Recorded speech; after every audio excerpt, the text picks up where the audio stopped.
Olá, boa noite, meus amigos. Começamos mais uma das nossas conversas. Eu, na semana passada, não pude fazer nenhuma transmissão devido a uma série de compromissos, não estava aqui livre no horário, então não podemos fazer a nossa quase já tradicional conversa ao vivo que tenho procurado fazer todas as vezes. Muita gente já está chegando. Agradeço muito a todos que estão já acompanhando, que sempre acompanham, e peço a vocês que compartilhem essa transmissão para que a gente alcance o maior número de pessoas e possamos levar informações ao maior número de pessoas possíveis. Hoje eu quero abordar este mapa da violência que foi divulgado pelos jornais hoje. Na verdade não é o mapa da violência, né? Que traz um número estarrecedor de homicídios, e também eu quero falar sobre o julgamento da chapa Dilma Temer, que começa amanhã e que pode definir o futuro do Brasil. O futuro, se é que o país tem futuro, já se pergunta muito por aí. Eu também me pergunto, não é fácil, mas estaremos brigando sempre.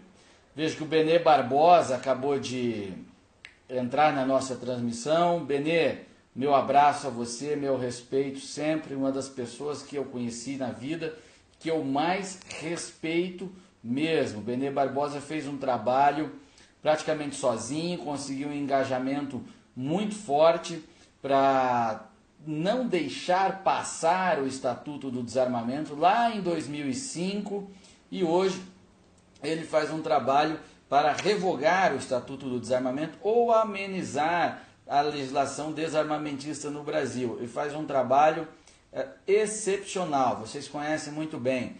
Peço para que todo mundo que está acompanhando aqui procure a instituição do Benê, que é a Viva Brasil, e faça aí a sua associação, doações, enfim, que participe e ajude o Benê a enfrentar, ter forças para vencer essa luta, que essa é uma luta de todo o Brasil, de todo o brasileiro de bem, ok? E isso tem tudo a ver com o assunto que eu quero falar aqui. Foi divulgado hoje estatísticas que foram compiladas com os números de 2015. E nós chegamos à sensacional marca de 59.080 homicídios ocorridos no Brasil. 59.080 homicídios ocorridos no Brasil. Você acha isso pouco? Então vamos fazer uma comparação muito rápida. Os americanos, na Guerra do Vietnã, em 10 anos de participação no conflito, perderam 58 mil homens.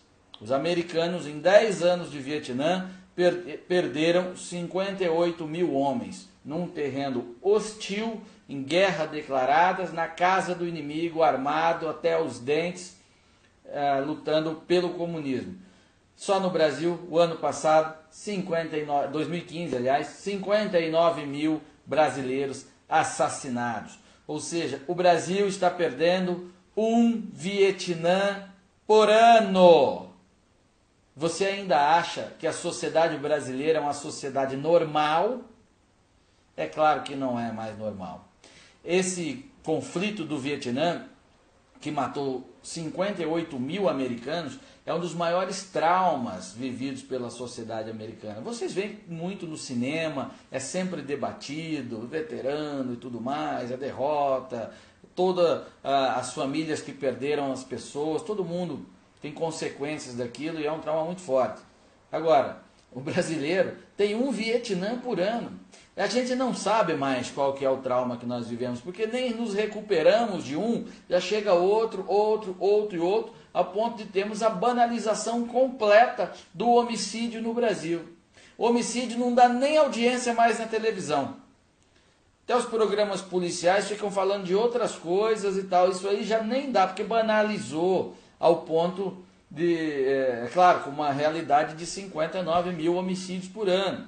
Isso vem aumentando ano a ano, não, há uma escalada, e aqui já citam o Estatuto do Desarmamento. Vamos lá. Segundo este relatório, em 2005, ano em que o governo atropelou o brasileiro e enfiou goela abaixo dele o Estatuto do Desarmamento, em 2005, houve 48.136 assassinatos no Brasil. 48 mil. Em 2015, 10 anos depois, esse número saltou para 59 mil. Isso é culpa do Estatuto do Desarmamento? É também, mas não é só isso, pelo menos na minha visão, tá? O que eu entendo isso? Porque, veja, é óbvio que o Estatuto do Desarmamento, quando você desarma o cidadão de bem, você está criando uma zona de segurança para a ação do bandido. Você está dizendo assim para o bandido, bandido, o cidadão de bem virou um franguinho. Se você tiver afim, acordar com coragem, quiser fazer o barbarizar, assassinar, quiser roubar, ninguém vai ter condições de reagir. Então os índices aumentam. Por quê? A lei restritiva de direitos, como é essa, que você perde o seu direito de portar uma arma, ela só funciona para quem a respeita. O marginal, ele está o quê? Está à margem da lei. Eu sempre repito isso, que as pessoas têm que compreender o conceito. Marginal não é um xingamento, marginal é aquele que está à margem, ele está à margem da lei. Então essa legislação não alcança o marginal, ela alcança quem? Apenas aquele que se enquadra dentro da legislação. Então você tem o marginal armado e o cidadão de bem sendo caçado. E o resultado disso é também essa realidade de 59 mil homicídios por ano. Ah, Paulo, mas se todo mundo tivesse armado, provavelmente a violência aumentaria. Não, a violência não aumentaria, porque isso gera um sistema de autorregulação, onde o vagabundo não tem mais condições de agir, porque ele não tem mais a certeza de que ele não será surpreendido por alguém armado, fora do seu campo de ação, nas suas costas, onde quer que seja. Você cria um ambiente de uma tensão positiva, onde ele perde a segurança. Hoje, qualquer moleque de 15 anos se sente seguro de chegar num local onde tenha 50 homens e fazer uma abordagem, porque ele sabe que não tem ninguém armado ali. A não ser que venha um policial, mas aí ele arrisca, porque também não temos tantos policiais assim. Então ele sabe disso e por isso faz. Por isso a gente vê essa barbarização completa na sociedade brasileira. Agora, quando eu digo que não é só culpa do desarmamento, Paulo, você está falando o quê então? Tem mais coisas? Sim, tem mais coisas. Tem uma questão, sobretudo, de valor. A sociedade brasileira vem tendo seus valores destruídos há uns 40 ou 50 anos. Por que isso? Só que é problema de segurança pública. Não é problema de segurança pública. Segurança pública é apenas o aparato estatal de conter a violência e fazer a defesa da manutenção da ordem, manutenção, preservação de vidas, do patrimônio, enfim, cumprimento da lei. Agora, isso deixa de ser possível, isso deixa de ser viável quando muita gente, quando boa parte desta sociedade, muitas pessoas dessa sociedade, passam a não ter o valor, ou seja, não ter a vontade de cumprir o, entre aspas, acordo social e manter-se dentro da lei, e se dispõe a violá-la. Aí o aparato de segurança não consegue atingir, não consegue dar conta dessas pessoas, não consegue fazer o controle eficiente disso, porque todo o aparato de segurança, o aparato estatal, ele é desenhado para conter aquela pequena margem de pessoas que rejeitam o acordo de paz, que rejeitam o cumprimento da lei. não é para policiar cidadão por cidadão. Nós não vivemos em paz, nós não roubamos ou nós não matamos, não é por medo da polícia, não é por medo de ser preso. Nós não matamos porque temos o valor moral de que isso é errado. Nós não roubamos porque temos o valor moral de que isso é errado. Quando este valor é destruído e o sujeito passa a não roubar ou a não matar simplesmente porque tem medo do guarda da esquina, basta não ter um guarda na esquina para ele passar a fazer. Entendem? Então, não é uma simples questão de segurança pública. É muito mais grave do que isso. É uma noção de moralidade, a noção de compromisso com a sociedade, compromisso com o país, compromisso com a vizinhança, compromisso com as pessoas do trabalho, compromisso com as pessoas que vão à igreja, compromisso consigo mesmo, com os seus filhos, compromisso com o país que você quer. É assim que funciona.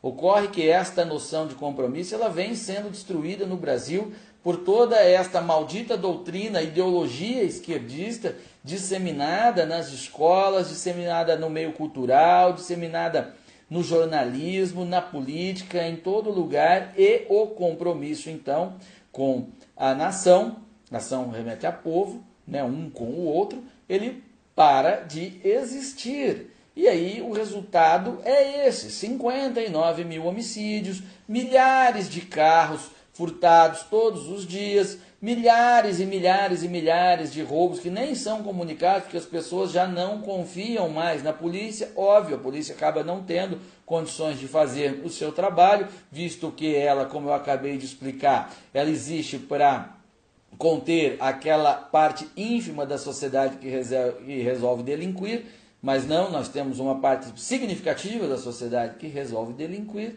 e assim os índices explodem. O Brasil, atenção, não é mais uma sociedade normal. Talvez não se aplique mais no Brasil nem o conceito de sociedade, sócio, significa socializar, conviver conforme um acordo. E nós já não convivemos mais. Mesmo as pessoas mais politizadas, a gente vê claramente aqui o conflito que há, já não é mais pacífico. É claro que não chega ao ponto da violência desenfreada na questão política, mas já está prestes a explodir nesse ponto também. Então, quando chegamos assim, talvez nem seja mais adequado usar o termo sociedade. Nós somos agora simplesmente um agrupamento de pessoas que estão buscando sobreviver, cada um conforme a sua necessidade, conforme consegue, cada um conforme alcança. Esse é o ponto. E quando você vê a elite econômica, a elite empresarial, a elite política delinquir, como a gente vê em todos os jornais, ela é um reflexo de toda essa quebra de valores que eu estou relatando aqui. Não tem como um país que tem 59 mil homicídios ter uma elite política normal. Não tem como um país que tem uma elite política tão delinquente como nós temos hoje, não ter 59 mil homicídios. Vocês conseguem compreender? Essas coisas não são, uma é consequência da outra, Paulo. Não necessariamente, mas elas estão ligadas ao mesmo fenômeno.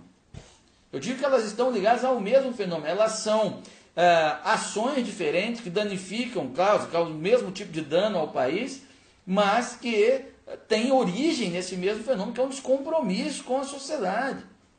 Não é só lá o psicopata da favela que perdeu o valor.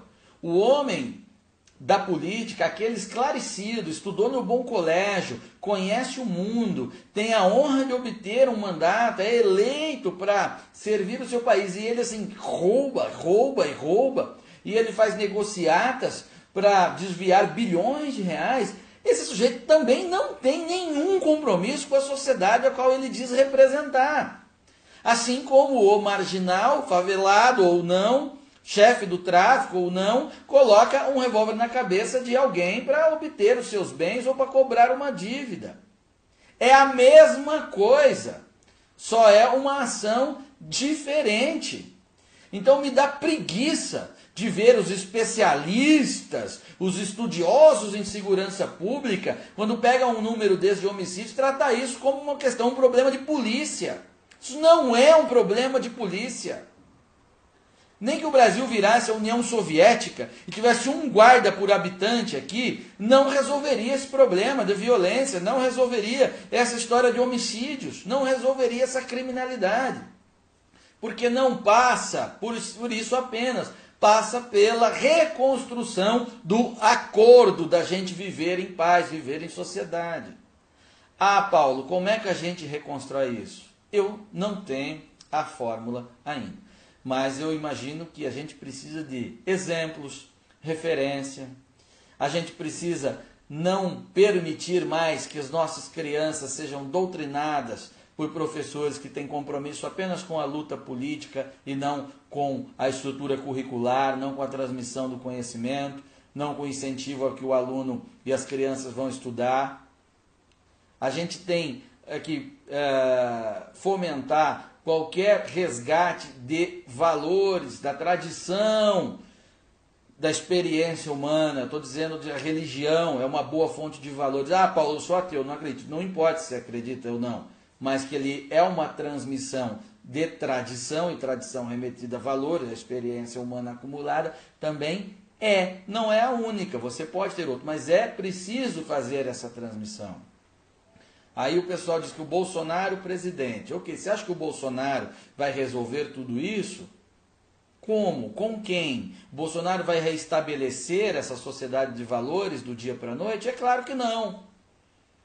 Vai ter material humano para trabalhar, para formar um governo com isso? Todo mundo restabelecer este contrato? Dificilmente vai conseguir. Porque o processo cultural ele é muito mais lento. Muito mais longo e lento. É preciso isso. Então também temo quando as pessoas ficam falando Bolsonaro, Bolsonaro, como se ele fosse o salvador, e ele não é. Ele vai ter muitos problemas. Muitos problemas. Ah, o Bolsonaro vai mudar as leis penais. Tá, é o Congresso quem tem que aprovar, dona Iana. Não é simples assim. Eu sei da realidade. O Bolsonaro teve 27 anos, acho que são 7 mandatos, e ele não conseguiu aprovar nada. E como presidente ele não tem esse poder. Tem claro.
Voltamos, tinha travado aqui.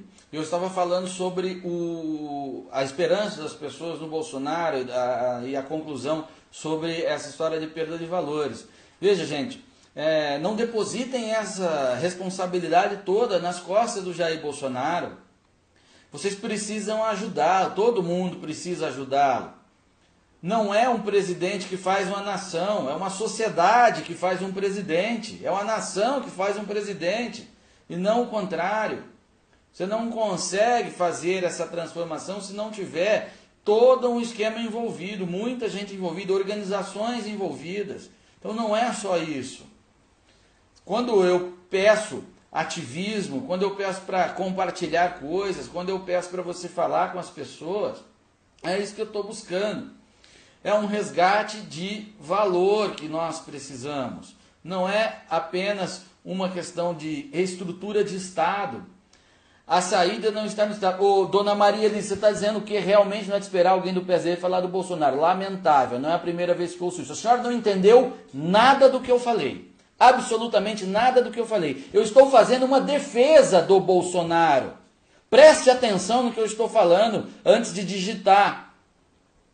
Eu estou dizendo que está se depositando no Bolsonaro que ele vai resolver as pessoas sozinhos como um super-herói. Ele não é um super-herói. E ele precisa que muito mais gente se mobilize, que muito mais organizações se mobilizem, que ajude numa transformação cultural, para que ele possa, sim, também fazer as modificações que um presidente é capaz de fazer. É o contrário do que a senhora está entendendo. Hoje o Bolsonaro dá uma declaração, os jornais, todo mundo já distorcem tudo. Sabe por quê? Porque não estão preparados para aquilo, porque tem valores distorcidos. E já o julgam, já pré-julgam, já o condenam. E você acha que é diferente em outras instâncias? Não é. Então, é muito mais complexo do que eleger um presidente. E eu estou tentando explicar isso. O problema da sociedade brasileira não é o presidente A ou B, ele é consequência deste problema. Ou uma sociedade com valores normais teria escolhido o Lula para ser presidente em 2002. Ou teria escolhido a Dilma para ser presidente em 2010 e em 2014. Ou uma sociedade normal teria reeleito o Lula no auge do mensalão em 2006. Então acorde, por favor. Não é uma guerra se é contra ou a favor do Bolsonaro. Eu estou procurando explicar um fenômeno social conforme eu compreendo. E agradeço às pessoas que estão tendo a paciência de ouvir e buscando compreender. Não é simples assim, você dizer que o Bolsonaro vai resolver tudo. Isso é de um raciocínio simplista, que não é verdadeiro. Vocês vão se decepcionar. Isso é uma responsabilidade nas costas do Jair que ele não vai poder arcar.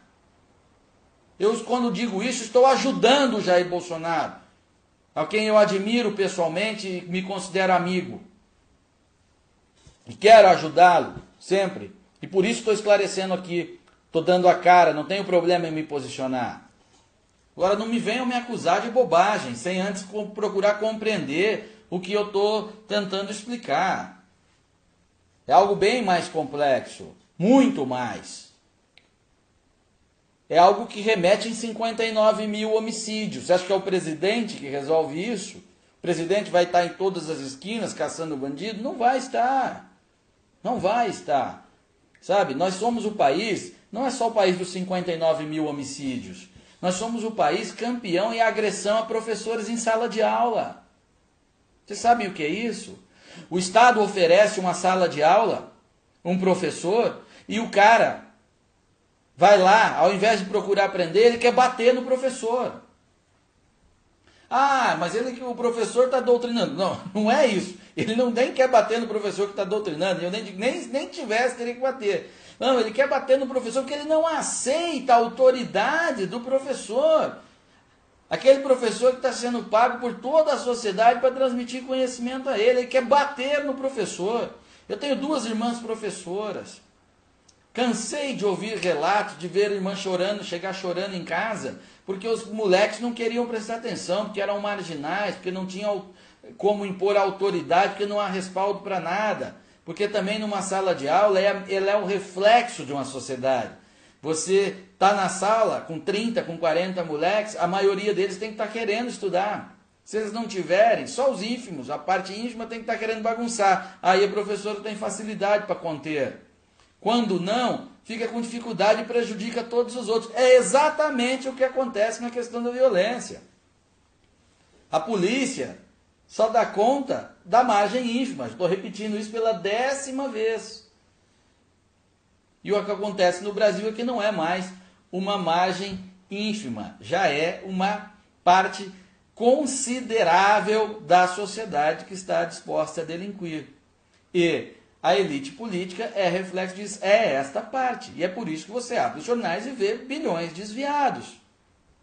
E muita gente que acompanha aqui e já vem condenando também, você é do PSDB, você não sei o quê, partindo de uma premissa de que todo mundo é vagabundo. E o resultado disso vai ser afastar as pessoas de bem, inclusive que estão tentando fazer alguma coisa. Sabe, o processo é muito mais complexo do que isso. Então, é procurar entender, não é procurar apenas condenar. Ou quem procura condenar também procure fazer algo, faça a sua parte. Eu vou encerrar essa transmissão porque a conexão está muito ruim e ela está travando, não é possível a gente continuar. Tá chovendo em Curitiba, talvez isso tenha atrapalhando, quem sabe eu volto ainda hoje. Mas, enfim, peço a vocês que tenham essa complexão mais ampla, de que não saiam dessa cadeia mental apenas de que o que resolve é o Bolsonaro ou não é o Bolsonaro, é mais complexo. Ele é até parte da solução, pode vir a ser, mas é muito mais duro do que isso. Sabe, eu fico extremamente revoltado quando alguém vem aqui me acusar falando bobagem. Dá vontade de largar tudo também e mandar esse país a puta que pariu. Mas é que eu não consigo. Eu tenho compromisso. Me desculpem a minha exaltação, mas é que não é fácil ficar sendo acusado toda hora, quando você precisa e tenta explicar as coisas para as pessoas.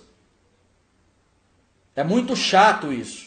Estou tentando compartilhar as coisas, estou tentando explicar, não estou fazendo defesa de vagabundo nenhum, estou fazendo nada. E aí o cara vem para acusar, vem de fazer coisa, vem chamar de ladrão, vem chamar de socialista fabiano, vem chamar de PSDB, vem chamar de não sei o quê. Faça alguma coisa então, caramba. Funde um partido, seja candidato, vá para a esquina, vá convencer as pessoas, ao invés de ficar só apontando o dedo para quem está tentando fazer.